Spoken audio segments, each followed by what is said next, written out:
Chief is going to get into some of the specifics of the report, but first I want to commend all of our officers for the tremendous job that they've done and continue to do for us every single day and every single night. So Chief says public safety is a shared responsibility, and she's absolutely right. Our city is safe because of the incredible partnership forged between our community and our San Diego Police Department. Police and residents are united around the same goals: neighborhoods where our families are secure and our children can play and run around without worry, a responsive and compassionate police department, and ultimately a safe San Diego for everyone. And the good news about this report is it shows that our collective efforts are working. And the dedicated men and women who wear the badge do great work every single day to connect with our residents. Whether it's through ride-alongs, whether it's through attending community meetings, or taking part in neighborhood events, our officers are continued on doing this outreach and keeping the lines of communications open. That's what community policing is all about. And it's one of the reasons why, despite being one of the nation's biggest cities, San Diego is also one of the safest. And additionally, we're constantly looking at ways as a city and as a department that how can we use technology and data that can improve our policing and public safety efforts. Just one example is the use of body-worn cameras. Body-worn cameras have led to a 36% decrease in citizen complaints and allegations since 2013. And our city has put a real emphasis on non-biased policing and diversity training to make sure that all San Diegans in all neighborhoods are not just safer, but feel safer as well. And the data show that our police department has made significant improvements over the last several years. And that's something we're all very proud of. And we must continue to set an example of what it means to be a unified community. That's why I'm excited about the establishment of a new board on police and community relations within the next several weeks, and the opportunity to work with my colleague, Councilmember Kate, in his new role as chair of the Public Safety Committee. I know that we're going to be able to continue to work together to strengthening our city and keeping San Diegans safe in every neighborhood. That is the good news about this report and the tremendous hard work that the men and women of the San Diego Police Department do on our behalf every single day. Thank you. I'm proud of you. And now I'd like to turn it over to Councilmember Chris Kate. Councilmember? Thank you, Mr. Mayor. Good afternoon. San Diego's violent crime rates are at their lowest in 4 decades, and that is impressive. I commend Chief Zimmerman and all of the men and women of the San Diego Police Department for their ongoing efforts. In my district, District 6, violent crime is down by nearly 10%, and property crime is down by almost 11%. And overall, in the 6th District, crime is down by nearly 11%. As chair on the Committee on Public Safety and Livable Neighborhoods, I will make sure that we continue to focus on improving police recruitment and retention, increasing community policing, ensuring quality police and fire rescue services, and reducing homelessness and ensuring the quality of life at all neighborhoods. But we cannot do it alone. We need to work together. Together, we have activated more than 50 neighborhood watch groups in District 6, including Claremont and Mira Mesa. We partnered with our Claremont Neighborhood Watch Coordinator to host one of the largest national night out events in the city of San Diego. We've worked with the Claremont Town Council, the San Diego Police Department, and local neighborhood watch programs to put on an event in Claremont called Stay Safe, where we connected residents and families with dozens of resources to gain information on personal and family protection and prevention strategies against crime, fraud, abuse, and safety. And we unveiled a designated online transaction space known as DOTS, which is the first of its kind for the city of San Diego and the region. But this is just the beginning. There is still work to be done, and we will work every day to strengthen public safety. And again, I applaud Chief Zimmerman and the San Diego Police Department for making sure that public safety is the #1 priority for our city and that we are one of the largest, safest metropolitan cities in the country. Thank you. Thank you.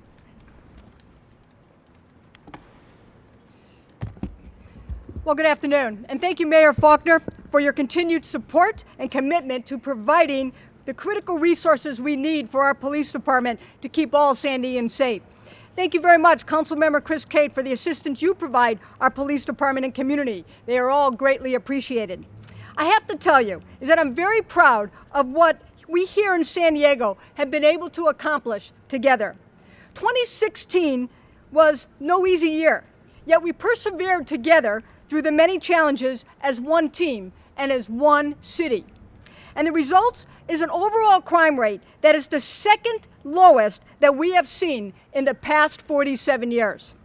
Specifically, our violent crime rate is comparable to the rates that we have not seen since the early 1970s. And our violent gang crime, including murders, attempted homicides, robberies, and assaults, all were significantly reduced. Burglary and theft crimes were also at historically low levels. What all of this means is this. There were 785 fewer victims of crimes in 2016 compared to the prior year. Now, 785 is a large number, but this just isn't a statistic or a random number on a piece of paper. This represents real people. Our mothers, our fathers, our children, sisters, brothers, friends, and neighbor, who all did not fall victim to crime. We have seen also further positive results since implementing our body-worn camera program, as allegations are down 43% since 2013, the year that we did not have any cameras. And the need for greater controlling force is down 18% since 2013. Now, these are just a couple of examples of our collaborative success. Now, let me highlight some of the reasons why 2016 was so successful. Our police officers, who courageously are committed to going out and keeping our neighborhoods safe, no matter the hour and no matter the danger. Our professional civilian staff, who provide the critical and timely support, and more than 600 volunteers. But also, so incredibly important, and what often goes unnoticed, is the wonderful relationship we share with our community, who we proudly serve. We know our community needs us, and we need our community support. Our community policing philosophy embraces and understands the value of partnering together to fight crime, because public safety is a shared responsibility. And by working together, last year we did accomplish so much. Also, there is no doubt that San Diego is safer because of our collaborative relationship that we share and have between all of our local law enforcement partners. As this region has grown over the years and as threats to society have become more complex, it is critical that we continue to share information and collaborate more and more effectively. And I will tell you without any hesitation, I can say, the way we all work together has helped San Diego remain one of the safest large cities in the entire United States. With the assistance of our community and by using crime data, we have been better able to focus, let me repeat, to focus our efforts in the areas that are needed most, helping to keep individual crimes from becoming a series and preventing emerging trends from escalating into common practice. Focused policing has helped us deter crime and respond to crime in a more precise manner, despite our limited resources. Our focused policing is greatly assisted by our use of technology, from body-worn cameras and facial recognition cameras to gunshot detection systems and forensics. San Diego continues to leverage technology to provide the highest level of service to all of our neighborhoods. We equally recognize the value and importance of each and every interaction we make, and we continuously look for ways to connect and generate positive community trust. All of these reasons combined, and many more, have contributed to our collaborative success. I know, we know, it wasn't easy, but we did it together. I want to commend our police officers, our professional civilian staff, and our volunteers. And I want to especially thank our community members who offer feedback, offer information, and continued partnership in making San Diego a safe place. But let's remember, 2016 is last year, because we all know there is more work to be done. As we highlight what we have accomplished together, let all of us recommit ourselves, every one of us, to working together to make 2017 even safer. Thank you very much. Thanks, Chief. Appreciate that, Chief. Well done. Thank you. We'll do one-on-one, so you want to do it? Thanks, guys. Questions? Policing and the board of reasons for the lower crime rate to say, but we've had community policing before in the past, for longer than just the past, in fact. Is it the focused community policing that's making the difference, the technology? How do you differentiate? It is all of that. But how do you differentiate between the community policing we had, let's say, under Jerry Sanders and Yeah, it is all of us. You know, as we talk about technology, there's so many more ways now than back 2015, even 5 years ago, to connect to our community. You know, we still go door to door. We still get on our bicycles. We still get out of our cars. But we use social media. We have, put out a community policing report. It is so many more ways that we connect with our community that didn't exist 5, 10, 20, 30 years ago. So it's not just one thing. There's not just one way to do community policing. We've embraced all ways. And what about Prop 47? It was a year, I pulled up an article being interviewed a couple of years ago about Prop 47, about, you said that you were skeptical about whether it was going to work. How do you feel about Prop 47 like these? Yeah, as you saw last year, is that our burglary rate and other theft-related opportunity crime increased. And again, we're not naive enough to think that Prop 47 did not have a huge impact on that. So again, we focused our efforts in areas where when we started to talk about emerging trends, to move our resources around from one area to another area. Something else that, and many of you have covered up this last year, as we continue to talk about public safety being a shared responsibility, our community members that have reached out to us. If you see something, say something. If you know something, to say something. If you hear something, to say something. And I will tell you, in even greater numbers, our community is interacting with our police officers all the time, in 7/24. And so this has, again, helped us focus our efforts for those that might be breaking into a car. I will say this, as you saw, that crime is down, our property crime is down. Still the greatest, I would say, increase of those different categories is car prowls, which again could be very much related to Proposition 47, or we try to deter crime before it happens. That's also played a huge role in it. So as we go door to door, as we talk to our community members, if we can prevent that crime before it happens, again, as you see, then that's a victim that was not victimized. So it's not just one answer, it's all of us working together. Are there specific neighborhoods where crime has really gone up or down? Is there anything noticeable, significant? What you will see is that, again, we've very much focused our efforts in all areas. In just about an hour or so, an hour and a half, we'll be giving the crime briefing over at City Council. Some areas saw more increases than other areas, but what we would do then at that point is that we would shift those resources focusing into the areas that started to see more crime than maybe other areas, so we were able to reduce that or, again, prevent that. Can you tell specific neighborhoods? At the top of my head, I don't have the exact same neighborhood. The neighborhoods that, again, and it also would depend on which crime category you're talking about. Because when you say crime, there's a lot of different categories. Maybe one neighborhood saw more car prowls.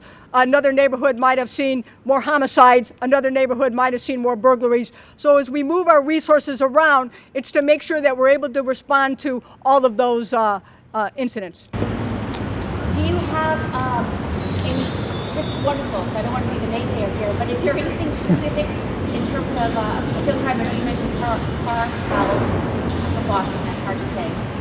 Car prowls. Is there any other kind of specific crime that went up in total? I mean, violent crime went down? We had more murders last year than we did the year before. We had 37 murders in 2015. We had 49 last year. We pulled every single one of those murder cases to take a look at it. I think everybody knows that 4 of those homicides were directly related to those that were targeting the homeless individual. Our gang homicides were reduced. Our domestic violence homicides were the same as they were the year before. So there was not a pattern except for the killer that we took off the streets, and we were able to get him into custody. It was our highest priority when that was occurring. So again, I will say, although homicide was up, this for the 3rd year in a row, San Diego has the lowest homicide rate per capita of any of the major cities, at least the 10 largest cities. So do we still need more police officers on the streets? We do need more police officers on the street. We have more than 200 vacancies right now. I want to commend and thank Mayor Faulkner, Councilmember Kate, been very committed that we are able to hire police officers, and certainly with more police officers working together with our community, leveraging our technology, sharing information with our local law enforcement partners, all of us working together, we'd be able to accomplish more, and I know we're working hard on that. Chief, I'll give you a couple of neighborhoods, Mid-City, City Heights, around that area. How is the interaction within the police department and the community to build up the trust, being all the, you know, what happened before, and especially, are you going back, or are you going to be thinking and implementing the walk a block from the police, you know, to walk the street and mingle with the community? Yeah, I think, we publish about every 3 months a quarterly community policing report. If you don't have that in front of you, we certainly will have it down at City Council. Please go to our website. It's on our website. And we have more than 1,200 community engagements every 3 months in all communities. You mentioned 3 communities specifically. Those 3 communities, but all communities, because there's not just one way for community policing, it's all ways. We receive information all the time. You talk about trust of our communities. We do get out on foot. We do go door to door. There's many ways that we communicate and get information from our wonderful community. It's sort of shocking to hear that the violent crime rate is down, but the murder rate is up so substantially. I think you said 47 in 2016 versus... It was 39 in 2015. It was 39 in 2015, 37, 49. 37 in 2015, 49 last year. But again, we tried to look at trends. How do you reconcile the fact that murder's up and violent crime is down? Right. Overall, our aggravated assaults were down more than 7.7%. Again, of us focusing our areas. We recovered more guns last year on stops that we made, either pedestrian stops or traffic stops. And I tell you, every time we're able to get one of those illegal guns off the street, we may never know what we prevented. How many guns? Do you have the number? I do have it. I just don't have it at the top of my head to get the exact number. Aggravated assaults were significantly down, more than 7.7%, I believe. Okay. That was the biggest decrease for violent crime, yes. All right. Thank you all very much. Thanks, Chief. Appreciate it. Thank you.